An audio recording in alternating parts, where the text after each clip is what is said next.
This is Reynolds Podcast, The Creative Mindset.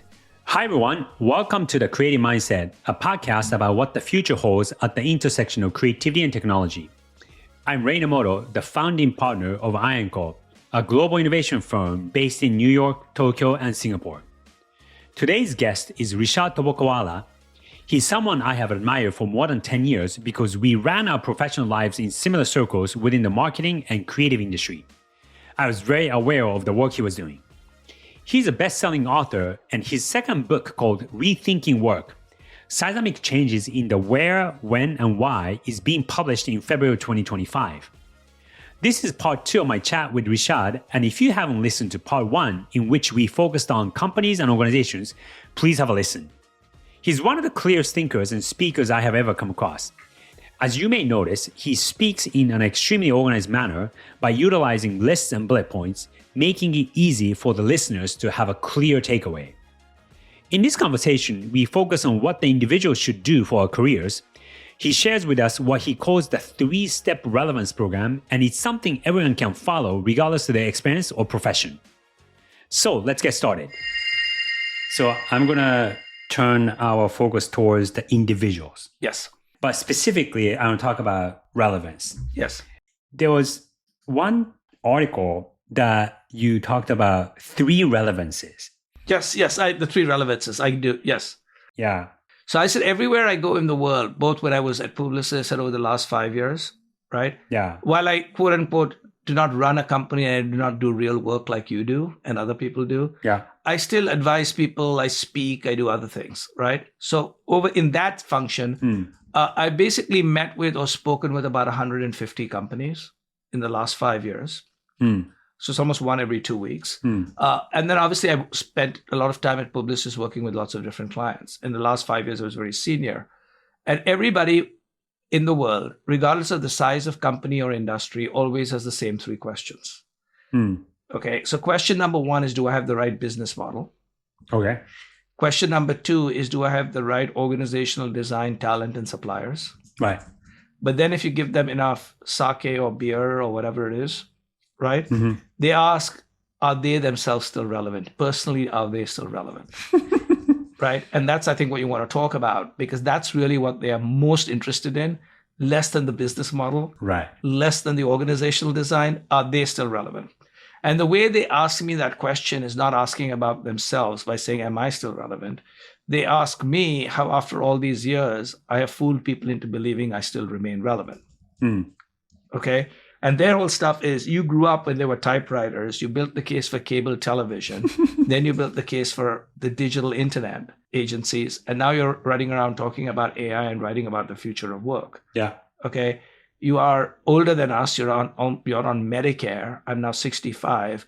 How the hell are you doing this? And these are people in their 40s and early 50s, right? And so I basically say, so they're asking me that question. Yeah. But they're not really asking about me, because that's not what they're really asking. They're asking, how do I remain relevant, which is they remain relevant. I truly believe that world-class talent and world-class leaders are struggling with that. Yeah. And that is what makes them do stupid things. So I, as a leader, am not personally relevant. So let's get everybody back to the office 5 days a week. Okay. So my whole stuff is like, why are you doing that? Why don't you first figure out your own personal relevance? And in the personal relevance, I have a 3-step program, which I refer to everybody. Again, this can be done in any market. It can be done in Japan, India, US, Senegal, whatever place you want to do it. And it can be done by the individual without asking permission for anybody. Okay. Right? So because this is not like you got to go get a budget, you got to ask a boss or anything of the sort. So what is the 3-step program? Step number 1 is allocate an hour every day to learn. So you basically set every day you have a learning hour. And a lot of people will say, well, Rishad, you don't have a job, so you can have a goddamn learning hour. So I said, when I had a job and I was working with Maurice, who was amazing, and I was working for a big company with 100,000 people, I still spent an hour learning, right? And you take that hour from everything excepting from your family and sleep. Okay, so let's assume that you have to sleep 7 hours. Yeah. Okay, and let's assume that you'd like to spend 2-3 hours with your family, if that. Yeah. My favorite time of the day is between 4:30 and 7:30 in the morning. 4:30 and 7:30. Okay. What I do between 4:30 and 7:30 is my time. So what happens is I get up and I spend an hour reading or learning. Then I go working out, and then I have breakfast in the early days when my kids were here, but now my wife, so we have a little breakfast. Yeah. And so I basically say during those 3 hours, the day is already a victory because I've learned something by the reading or learning.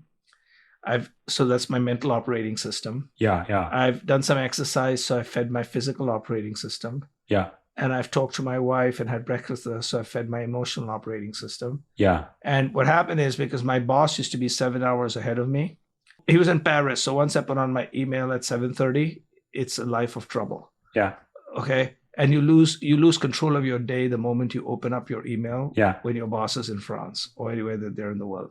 And so whatever would happen in the day, I said, the day's been good. I've run, I've learned something, and I've swum, and now I have to deal with all these crazy people all over the world. So how long have you kept that habit? 30 years.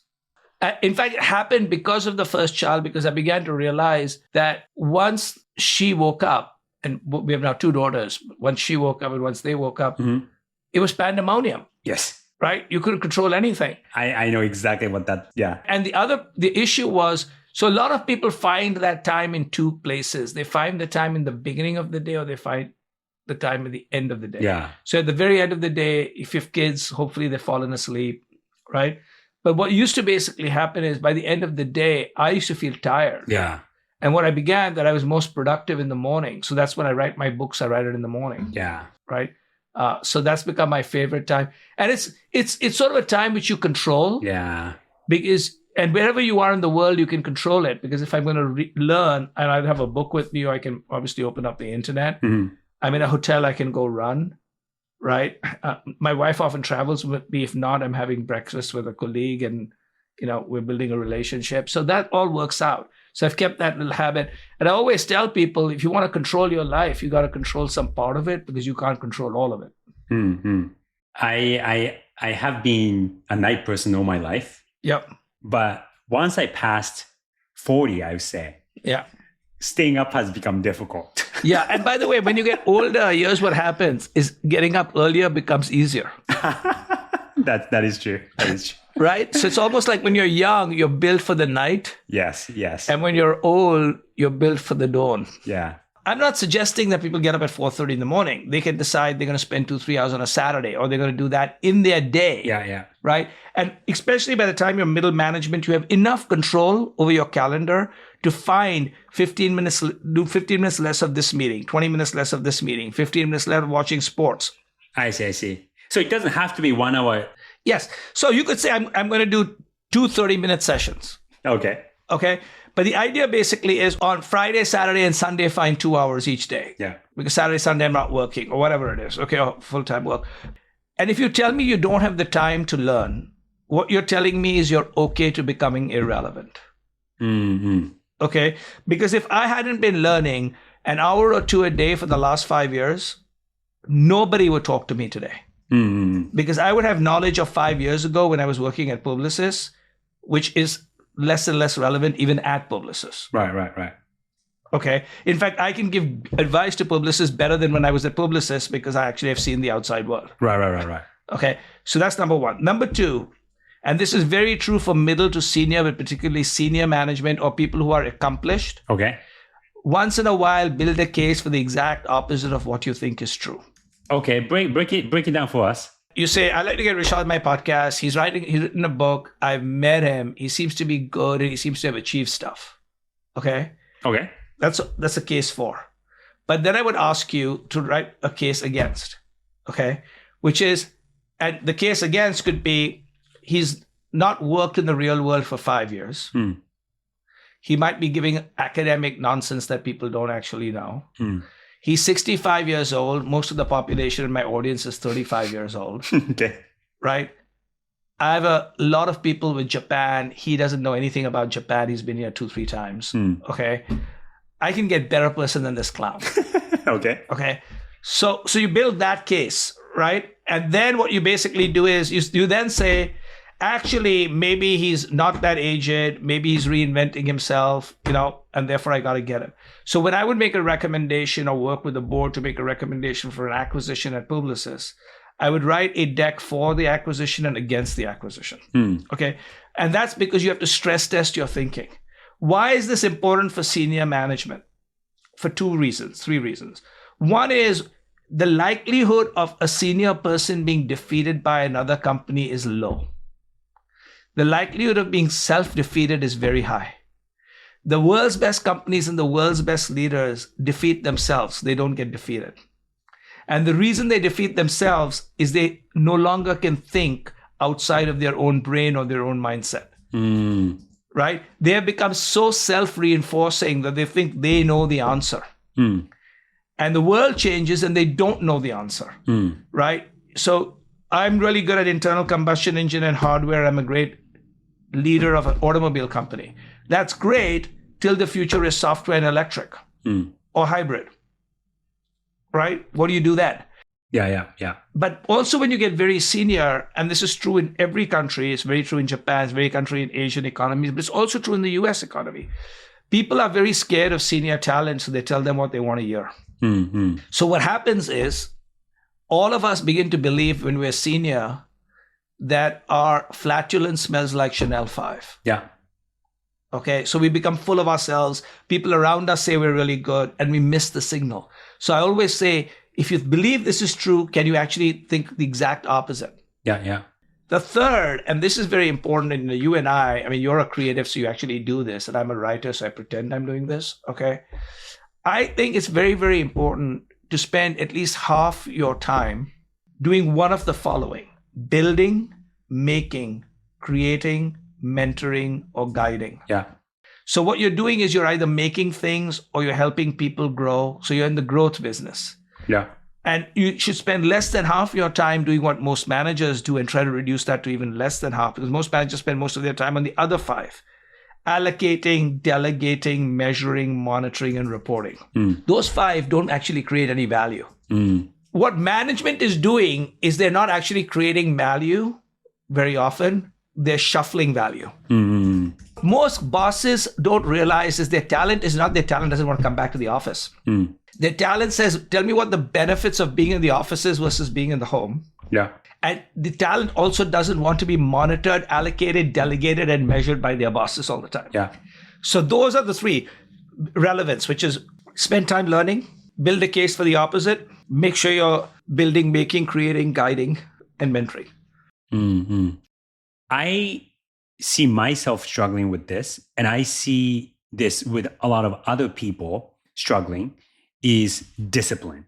I eventually built discipline because I read a line, but the line is this.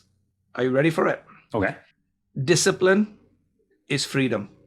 I see.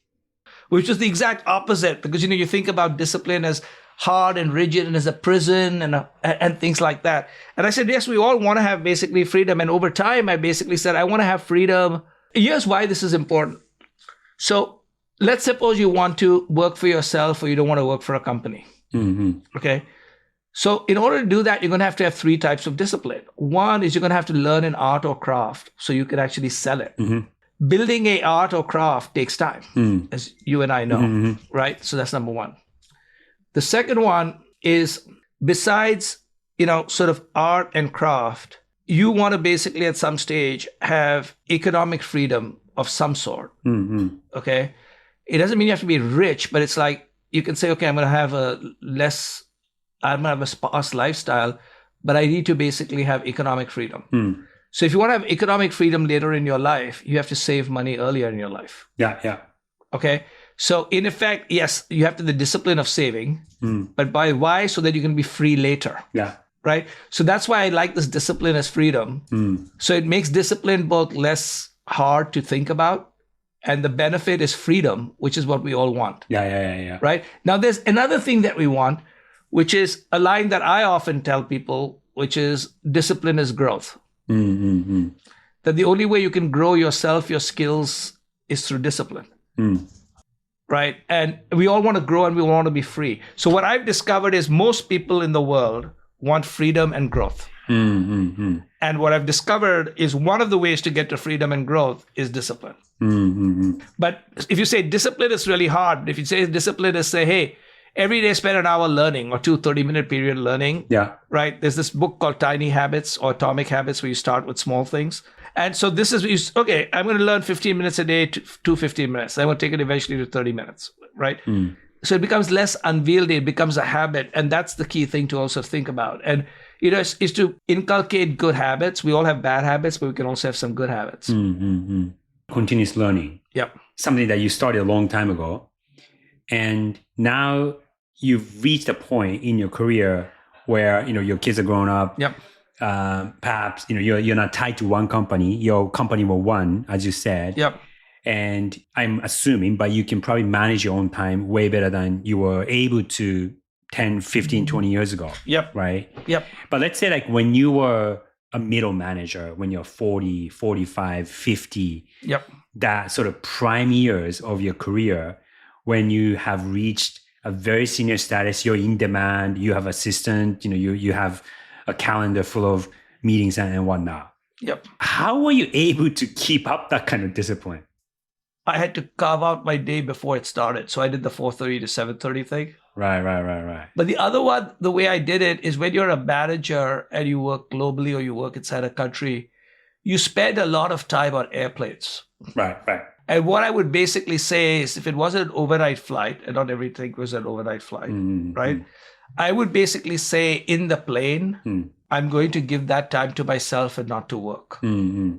So, and over time, because the technology improved. So now, people say, where do you watch your television shows? I said, a lot of them are on my iPad on a plane or movies. Where do you read your books? Like I flew back from New York and I spent an hour reading short stories. Okay. So what I tell people is you should put a bit of poetry into every crevice of your life. Okay. So in the course of a day, we have these little crevices, 10 minutes here, 15 minutes here, 20 minutes here, where we might stare or we might pull out our phone and look at X or, Instagram or whatever it is, right? Instead of that, say, okay, how do I make these 15 minutes really meaningful? Should I go for a walk? Should I take some photographs? Should I read something? Should I listen to music? Right? Yeah. So I always basically say joy can be found in the crevices. And what happens is you may not control your entire thing, but you're not like working morning to night with no time at all to do anything. Yeah. Right? You sometimes get this, okay, I've got a 15-minute break. But usually what we do in the 15-minute break is let me check email. Yeah. Right? Well, we've got a 15-minute break, don't check email. Okay. Yeah. Read something, listen to something, watch something, talk to somebody, make a telephone call, right? Which gives you joy. Right. And then the other one that I would say, which a lot of people now ask me, what should I be learning or what should my kids be learning or what should young people be learning? And this is what I do because I think I'm still a kid. So one of the ways on this personal relevance. Okay. So I tell everybody who's senior or even young, keep growing, but never grow up. Right. So with that, I say, here are the 6 things that I believe I continue to do, which I believe everybody should do. 3 of them have to do with you as an individual. 1 is curiosity. Be curious about the world around you. Yeah. 2nd is cognition. Spend an hour learning. Yeah. And 3rd is creativity. Everybody's creative. Just connect dots in new ways. Okay. But we don't only work with ourselves. Even as a company of 1, we work with different people. So the other 3 is how do you work with different people or how do you work with machines? And for that, you need collaboration, which is a little bit of EQ, right? Yeah. You need convincing because everybody's a salesperson. When everybody's got the same data and facts and knowledge, convincing. And last and most important, which people are underappreciating, is good communication skills, particularly writing and speaking. So I often tell companies, please invest in writing and speaking skills for your management. Okay? Because that's what's going to differentiate them from the machines. It's going to help them convince. It's going to help them collaborate. Knowing that you have 2 daughters, I believe, in their 20s, right? 30s. In the 30s, okay. Yeah. But so they have career progression in the past, say, decade or so. Yeah. Do you tell them, like, if there's one piece of advice, would you give them the same piece of advice? So I give both of them the same piece of advice, which is when people ask me, what do you tell young people besides these 6 C's? But the other 2 are not skill sets. Yeah.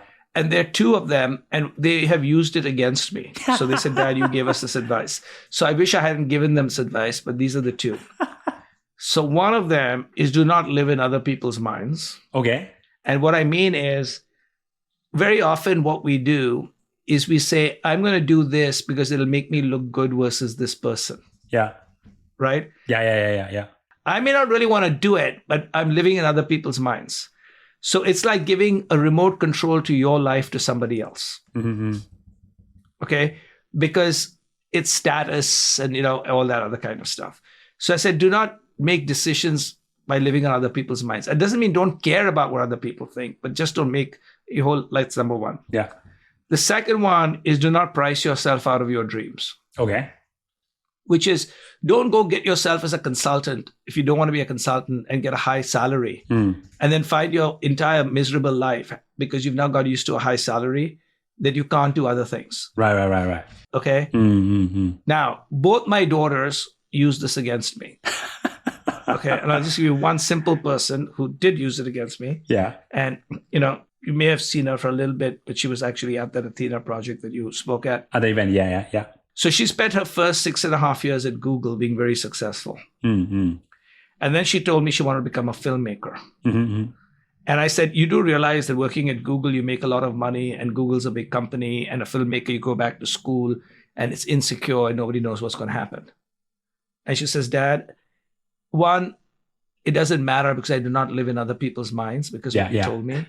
And she says, my problem is the more I stay at Google, the more I'll get used to this income and I'll have priced myself out of my dreams. Good for her. Yeah. Good for her.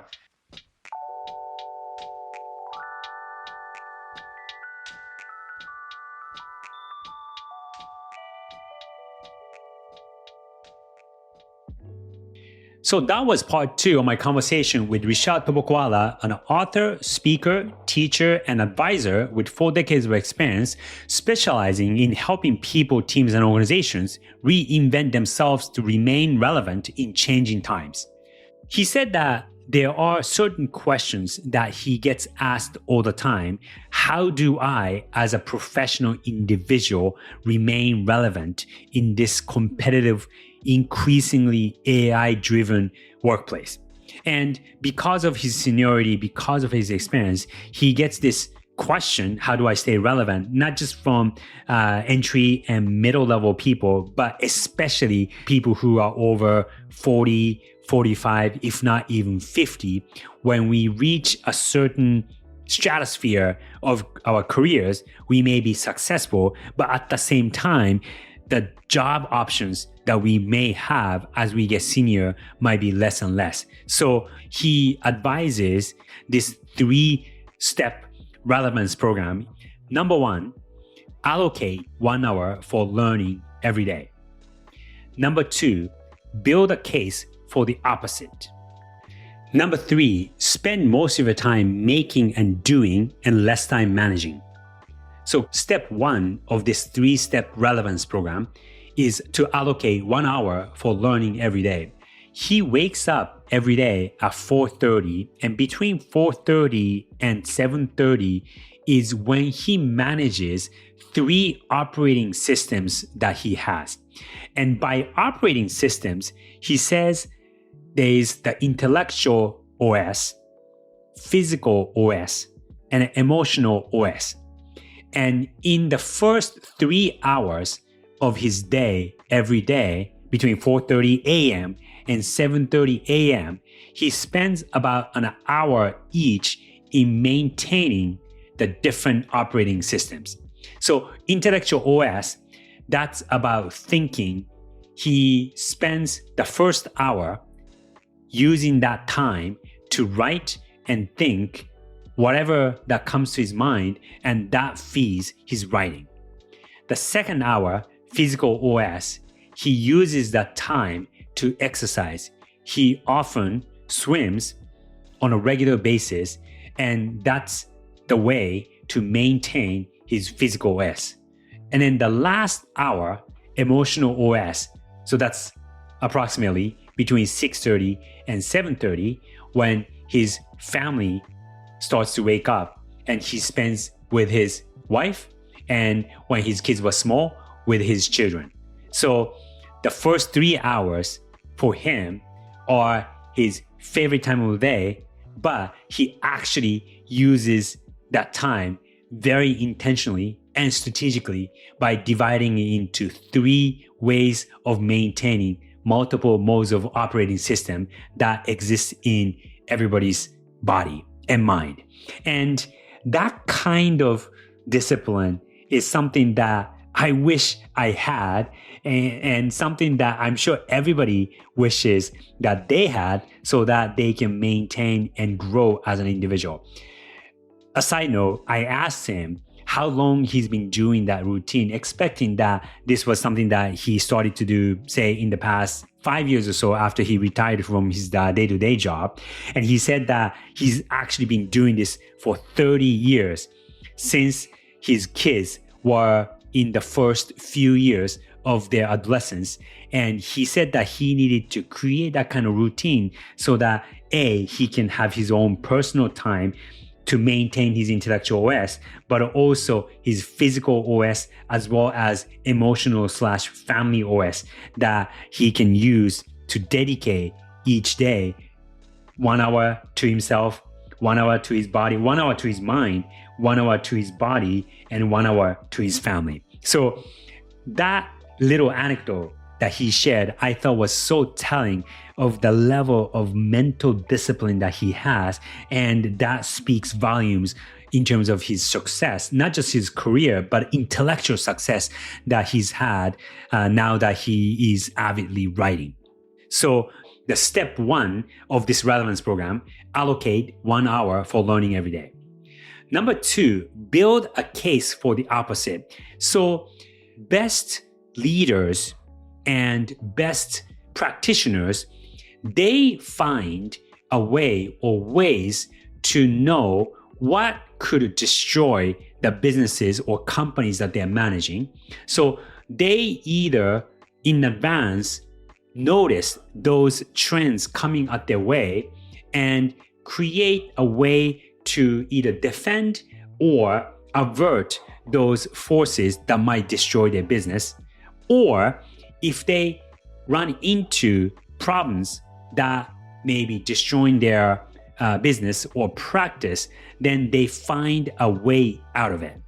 So thinking actively about these changes and these forces that could replace us, how can we get ahead or at least go around it so that we don't get crushed by those forces?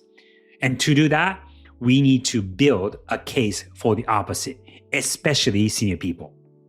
Number 3, spend most of your time making and doing and less time managing.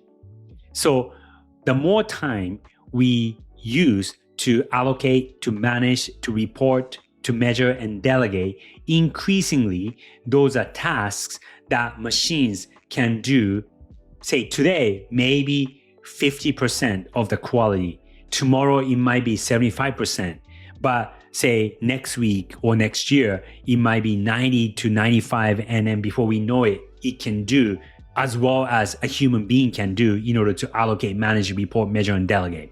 So we need to minimize time for those things and then maximize the time for making, creating, mentoring, and guiding.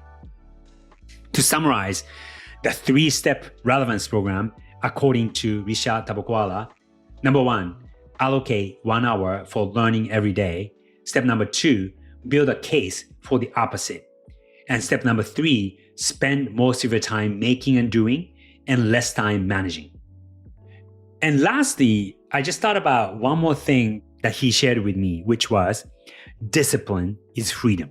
From a Navy SEAL, discipline is freedom. So, we don't have to necessarily follow exactly the same routine that Rishad has or even anybody else has. The thing is, we all need to find a routine and a system that works for us. But at the end of the day, it's not the discipline that we are after, but it's the freedom that we can gain from that discipline. If you're listening to this on Spotify, there's a Q&A field, so please do send us your questions and comments. And if you like our podcast, please leave us a 5-star rating. We'll be so grateful. I'm Ray Namoto, and this is The Creative Mindset. See you next time.